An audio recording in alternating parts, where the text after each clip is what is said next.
kepentingan Subak khususnya di bidang pertanian itu khususnya di desa saya Subak Gede yang wilayahnya hampir 135 hektar.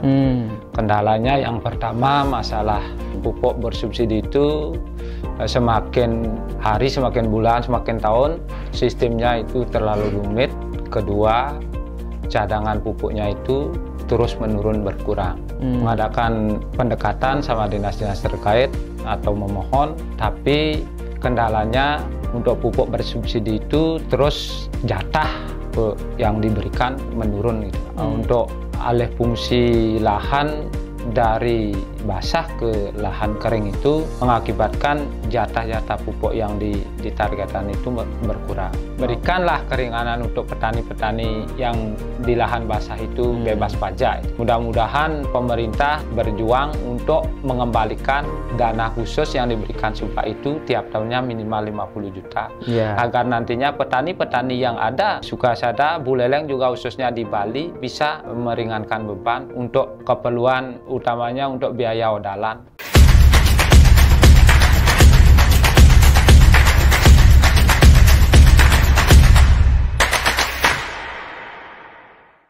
Kembali lagi di channel YouTube Hanura Bali Official. Kali ini kita spesial kedatangan teman-teman dari Buleleng ya. Yang pertama ada Bapak Ikomang Pasek Merte ya, caleg DPRD Buleleng, Dapil 9 Kecamatan Sukasada nomor urut 2. Om Swastiastu, Pak Mang. Om Swastiastu, Pak Dey. Ya, terima kasih sudah hadir di channel YouTube Hanura Bali Official.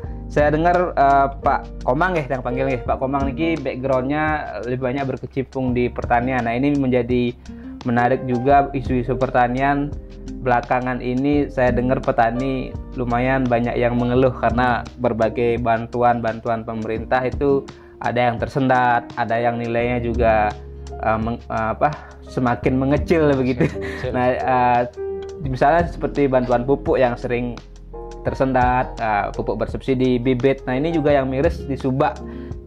Saya dengar BKK Subak itu yang awalnya 50 juta, sekarang malah hanya tersisa 10 juta yang disalurkan atau bisa diberikan kepada Subak. Nah, mungkin nanti Pak Komang bisa bercerita, Pak, seperti apa sebenarnya persoalan-persoalan yang dihadapi oleh teman-teman di petani khususnya di Subak. Silakan. Khususnya saya dari calon Partai Hanura dengan nomor urut 2 dari Dapil Sukasada mencoba untuk tampil di sini untuk kepentingan Subak khususnya di bidang pertanian itu khususnya di desa saya Subak Gede yang wilayahnya hampir sekitar 135 hektar. Kendalanya yang pertama masalah pupuk bersubsidi pupuk bersubsidi itu semakin hari, semakin bulan, semakin tahun sistemnya itu terlalu rumit. Kedua, cadangan pupuknya itu terus menurun berkurang. Itu kendala yang ketemu di lapangan, dan saya selaku berjuru untuk di Subak Gede dari tahun 2001 sampai 2019 selaku tokoh di Subak sebagai klien Subak Gede selalu mengadakan pendekatan sama dinas-dinas terkait atau memohon, tapi kendalanya untuk pupuk bersubsidi itu terus jatah yang diberikan menurun gitu, Pak. Apa sebenarnya yang menjadi persoalan, Pak? Artinya yang saya pahami kan ketika pengajuan pupuk bersubsidi kan tentu ada data, ada kebutuhan juga luas lahan misalnya yang dimiliki oleh petani atau dalam konteks ini Subak. Itu kan sebenarnya sudah jelas ada aturannya, tapi kenapa juga dalam realisasinya ada yang dapat, ada yang tidak, atau ada yang tadi Pak Komang sampaikan malah berkurang gitu. Apa kira-kira persoalannya? Menurut di lapangan, satu kendalanya karena lahan untuk Subak basah itu menurun. Kedua, untuk alih fungsi lahan dari basah ke lahan kering itu mengakibatkan jatah-jatah pupuk yang ditargetkan itu berkurang. Tetapi kalau memenuhi target untuk pembelian pupuk subsidi itu memang dari jadwal dinas pertanian ada penurunan. Contohnya untuk pupuk organik, kalau tahun 2015 itu satu subak gede itu bisa dapat 45 ton. 45. Setelah berjalan ada survei turun lagi 40 ton, sampai sekarang cuma dapat 20 ton. Wah, berarti kan setengah lebih, Pak? Iya, setengah lebih. Tadi yang kalau nggak salah dengar dikaitkan dengan jumlah luasan subak gitu ya? Ya. Nah, apakah dengan ada penurunan hampir setengah lebih, itu berarti juga luas subaknya berkurang setengah? Tidak. Nah, itu kok begitu jadinya gitu? Dari anggaran luasnya 1 hektar kemarin dijatah misalnya 2 ton, akhirnya tahun berikutnya datang lagi aturan mainnya dijatah 1,5 ton. Terus menurun. Memang kuotanya ya, artinya bukan karena persoalan subaknya yang memang berkurang drastis luasnya, tapi karena memang dari sisi regulasinya kuotanya dikurangi per tadi luasan lahannya berapa begitu. Oke, nah itu dengan berkurangnya itu apa dampak bagi teman-teman petani, Pak, di bawah? Dampaknya satu, otomatis tanah kurang subur. Kedua, petani khususnya petani lahan basah kesulitan mencari pupuk. Berarti kan harus membeli yang non subsidi jadinya kan? Subsidi. Sehingga biaya produksi semakin meningkat. Biaya produksi makin meningkat. Untuk sekarang di lapangan itu untuk pertanian, petaninya juga sulit mencari, mungkin karena pengaruh perkembangan zaman. Sekarang generasi muda, khususnya anak-anak muda sudah tidak mau berkecimpung lagi di bidang pertanian. Oke, jadi kompleks persoalannya. Kos untuk biaya pertanian itu terus menaik atau merangkak karena dari petani itu kebanyakan sudah tua-tua, otomatis pekerjaannya itu semua dicarikan tenaga upah itu. Itu kendala. Oke, nah tadi juga Pak Komang sempat singgung persoalan bibit juga, seperti apa kondisinya? Kalau bibit biasanya untuk yang saya temui di lapangan, kalau bibit itu yang bersubsidi itu dijatah minimal kalau 1 hektarnya itu dikasih 25 kilo. Tapi kenyataan realnya di lapangan, kalau ini kita bicara padi ya? Ya, padi. Kalau kenyataan realnya di lapangan itu bibit itu yang dipakai untuk 1 hektar minimal 40 kilo. Oh, berarti masih kurang juga. Masih kurang, makanya petani itu beli lagi 15 kilo. Dengan harga normal? Ya, dengan harga normal. Oke. Iya.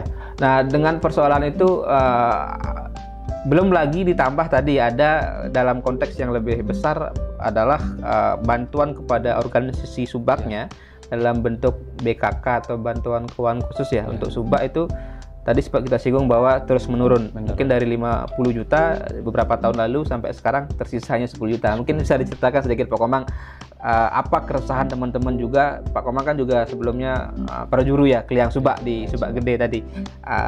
Apa sebenarnya yang persoalan ini kenapa bisa terjadi, kemudian apa juga menjadi harapan teman-teman? Karena jauh sekali dari 50 juta langsung terjun bebas menjadi 10 juta. Nah, menurut Tiang itu permasalahannya kan bantuan BKK itu berupa bantuan langsung tunai yang diberikan dari pemerintah provinsi. Awalnya dari 25 meningkat 30, lalu meningkat sampai 50. Awalnya malah meningkat gitu ya? Ya, meningkat. Setelah pergantian pemerintahan, mulailah penurunan bantuan. Termasuk mungkin puncaknya di masa pandemi ya? Puncaknya? Apa sebelum pandemi sudah ada penurunan? Puncaknya menjelang pandemi 2019 dapat 50 juta. Setelah pandemi langsung turun drastis ke 30. Setelah itu turun lagi ke 20, 15 sampai sekarang 10. Nah, dari harapan Tiang kalau bisa tolong untuk pemerintah Pemprov Provinsi Bali khususnya yang membidangi di bidang pertanian, baik itu lahan basah, lahan kering, karena bantuan khusus untuk petani itu betul-betul sangat bagus manfaatnya, agar bisalah dipertimbangkan nantinya ke depannya untuk mensupport petani agar tidak galau, dan bisa dana itu digunakan untuk pembuatan jaringan irigasi yang kecil-kecil, seperti jaringan cacing sekunder yang tidak bisa dimohonkan dicarikan hibah atau dana jitut lewat dinas pertanian. Kalau itu tetap nilainya 50 juta seperti yang sudah jalan, itu bisa dibagi untuk perbaikan jaringan-jaringan kecil. Oke, nah 50 juta. Sebelumnya digunakan untuk apa bisa, dan sekarang 10 juta itu bisa untuk apa gitu? Kalau sekarang 10 juta itu potong pajak sama biaya operasional prajuru, dapatnya katanya sekarang dapatlah 7.500.000. Untuk menutupi Mapag Toye aja tak cukup, Pak. Karena biaya di Subak itu yang real satu tahunnya biasanya bulan Maret Mapag Toye minimal dah anggarannya itu 7-8 juta. Sudah itu Purnama Kase itu Odalan Dewa Ayu Manek Galeh anggarannya itu 40 juta. Oke. Setiap tahun dah? Iya. Setelah itu Pura Bukit itu untuk Subak Gede anggarannya itu kalau di Pura Bukit bisa sampai 25 sampai 30. Dan terakhir Purnama Kedase Ngusabe Gede ini tiap Purnama Kedase minimal biaya yang dikeluarkan dari Subak Gede itu 20 juta. Oke, berarti dalam setahun tadi minimal ada kebutuhan di antara 100 sampai 120 juta gitu. Kebutuhan baik untuk konteks operasional di Subak pertaniannya maupun dalam konteks ritual atau ya dari sisi untuk adatnya gitu, atau upacaranya juga untuk dalam konteks merawat Subak ini. Berarti dari hanya bantuan pemerintah 10, sedangkan kebutuhan Subak 100 sampai 110 juta. Berarti kalaupun dibantu 50 juta, setengahnya pun Subak sudah harus mengeluarkan uang sendiri. Makanya ada istilah urunan wajib. Dan sanksinya di Subak itu berat. Kalau di Subak Gede itu kalau tidak membayar urunan wajib untuk odalan ataupun pembangunan, sanksinya temuku atau cekak itu yang dimiliki oleh seseorang yang atas nama di Subak Gede itu ditutup atau dibeton dan dikeluarkan dari anggota. Oke. Makanya kalau di Subak itu real faktanya, Pak, apa yang dikerjakan itu nyata karena itu menyangkut sekali itu. Iya. Nah, ini menarik kalau kita bicara persoalan di Subak. Nah, dengan kondisi tadi bahwa hanya 10 juta, berarti teman-teman di Subak ini bagaimana mereka menutupi kekurangan yang sebenarnya sangat jauh sekali gitu. Yang 50 juta saja sudah kurang, apalagi sekarang 10 juta gitu. Itu dengan satu Astongkare untuk Subak Gede tiang itu ngaturang ayah sekitar 18 tahun. Dulu pernah dapat program yang namanya Jitut dari pemerintah pusat. Tiang ambil itu 2 kali. Di sana dapat dana sekitar 600 juta, tidak mengembalikan. Dana itu setelah dipotong biaya, pemupukan, perawatan, dapatlah 2 kali melaksanakan Jitut itu sekitar 200 juta.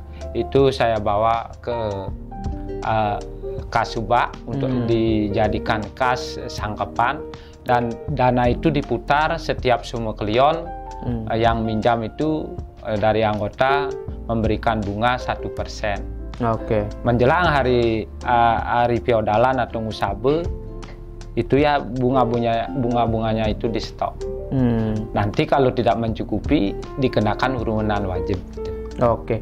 Ya, itu berarti memang dituntut juga para prajuru Subak ini, keramu Subak, untuk kreatif juga ya, artinya mencari sumber-sumber dana, termasuk juga bagaimana menyisihkan ketika ada uang-uang yang lebih lah misalnya dari hasil usaha mereka untuk operasional di organisasi di Subak gitu.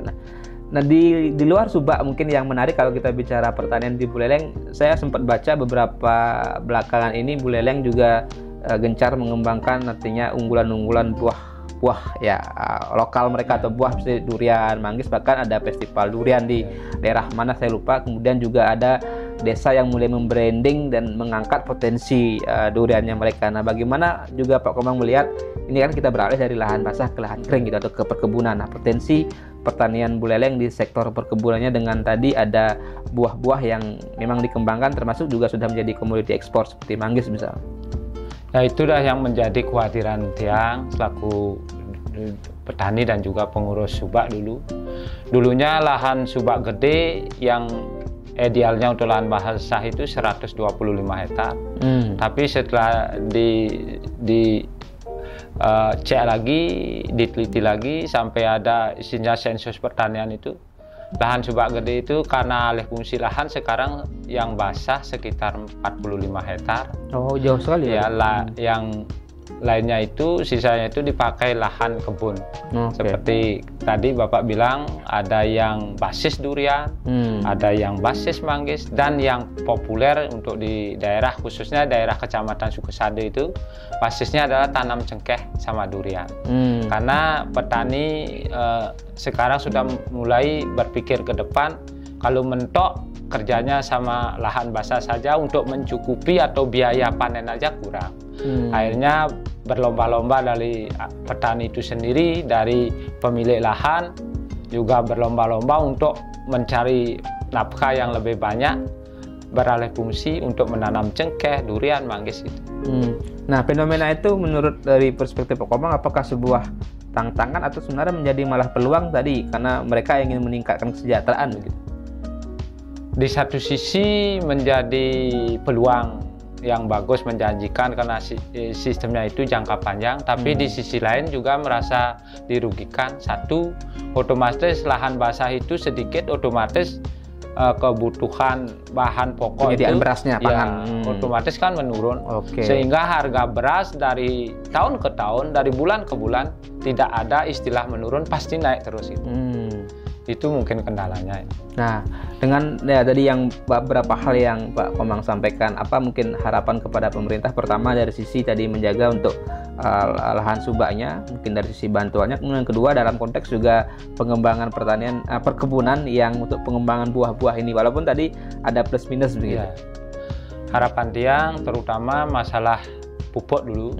Kalau bisa berikan jatah pupuk itu sesuai target agar hasil pertanian lahan basah bisa mencapai target swasembada pangan. Kedua, kalau bisa dimohonkan tolong masalah pajak terutama khususnya lahan. petani, Saya dengar ada kalau salah sempat digodok apa sudah ada gitu terkait dengan insentif untuk lahan pertanian pangan berkelanjutan gitu ya kalau nggak salah.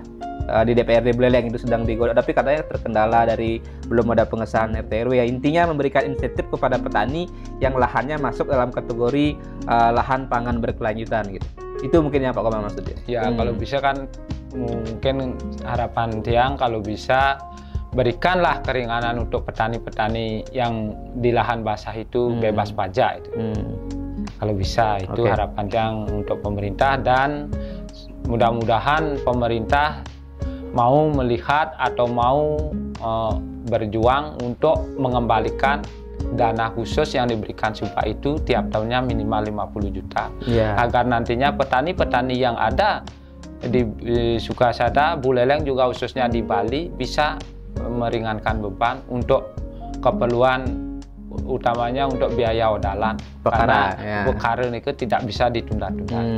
Dan BKK Subak itu kan memang memungkinkan bisa digunakan untuk biaya upakara di Subak, tidak hanya dalam konteks operasional atau meningkatkan infrastruktur di Subak itu misalnya. Bisa.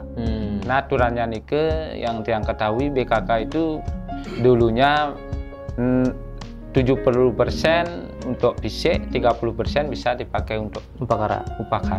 Tapi kalau hanya 10 juta, 3 juta kan buat apa gitu? Buat apa kan beli busung kan betlah gitu istilahnya. Nah mungkin terakhir sebagai sebuah penutup juga, saya ingin dengar Pak Komang kan tadi maju nyaleg ke DPRD Buleleng dari Partai Hanura.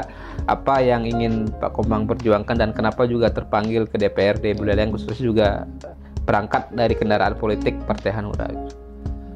Harapan Tiang selaku caleg Hanura dari Dapil 9 Sukesade dengan nomor urut 2 mengharapkan kalau bisa tolong untuk masyarakat Sukesade khususnya dari desa Tiang Padang Buli mau ikut berjuang. Nantinya apabila Tiang lolos untuk perjuangan Tiang supaya bisa memperjuangkan minimal lah untuk kepentingan petani, seperti bansos yang Tiang punya, Tiang arahkan, Tiang pusatkan dulu untuk pertanian, agar bisa nantinya petani-petani yang kecil atau subak-subak yang kecil punya organisasinya kecil, anggotanya sedikit, bisalah untuk memajukan wilayah Subak masing-masing. Terakhir sebagai closing dan juga mungkin 14 Februari sudah semakin dekat, singkat saja sebagai penegasan optimisme Pak Komang dan teman-teman Hanura di Buleleng dan juga harapan untuk masyarakat kepada Partai Hanura. Pada masyarakat khususnya Suku Sade dan Buleleng pada umumnya, mari kita rapatkan barisan dari hati nurani yang paling dalam, kita perjuangkan Partai Hanura agar bisa nantinya untuk Kecamatan Sukesade bisa terpilih kembali sebagai wakil rakyat apabila dapat lagi anggota dewan minimal lah tetap 1, kalau bisa dengan semangat yang menggebu-gebu dapil Sukesade bisa tembus 2 kursi, itu harapan Tiang. Oke. Terima kasih Pak Komang, Pak Komang Pasek Merte, ya itu luar biasa. Tadi saya menarik sebenarnya ulasan beliau, pandangan-pandangan soal pertanian sangat menguasai betul, apalagi soal subak ya. Kita tunggu terketuknya hati pemimpin kita di pemerintah Provinsi Bali khususnya, walaupun belum ada gubernur definitif. Semoga ini juga menjadi bahan pertimbangan Pak PJ Gubernur. Walaupun kita tahu defisit APBD Bali 2024 masih cukup besar ya, mudah-mudahan kalaupun tidak tahun ini, tahun depan 2025 BKK Subak bisa dikembalikan ke nilai awal 50 juta, jangan terus dipangkas, dipotong-potong ya, kasihan petani kita. Kan begitu Pak Komang ya. Ya. Terima kasih sudah bergabung di channel Hanura Bali Official. Pak Komang, kita doakan yang terbaik untuk teman-teman Hanura di Kabupaten Buleleng, dan kita akan sambung di kesempatan berikutnya. Terima kasih. Salam hati nurani. Salam hati nurani.